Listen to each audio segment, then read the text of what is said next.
বাগেরহাটের ফকিরহাটে ৪ বছরের শিশুকে ধর্ষণের অভিযোগে মুজাহিদ শেখ নামে এক ব্যক্তিকে গ্রেফতার করেছে পুলিশ। এ ঘটনায় নারী ও শিশু নির্যাতন দমন আইনে মামলা দায়ের করা হয়েছে। পুলিশ জানায়, অভিযুক্ত ব্যক্তি শিশুটির প্রতিবেশী। শিশুটি তাকে চাচা বলে ডাকত। পরিবারের সদস্যরা ঘটনা জানতে পেরে স্থানীয়দের সহযোগিতায় অভিযুক্তকে আটক করে পুলিশে সোপর্দ করে। পুলিশ জানায়, ভুক্তভোগী শিশুর পিতার লিখিত অভিযোগের ভিত্তিতে মামলা রুজু করা হয়েছে এবং আইনি প্রক্রিয়া শেষে আসামিকে আদালতে পাঠানো হবে। ৪ বছরের এক শিশুকে ধর্ষণ করছে আমার বাড়ির পাশে। আমরা এর সুষ্ঠু বিচার চাই।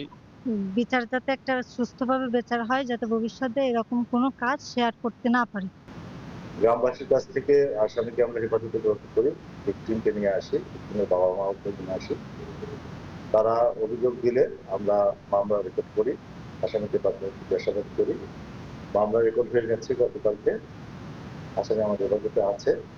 আসামি ফরওয়ার্ডিং সহ অন্যান্য কাগজপত্র প্রস্তুত করা হচ্ছে। এগুলি সম্পন্ন হলে আমরা আসামিকে দ্রুত টাইমে আদালতে প্রেরণ করবো।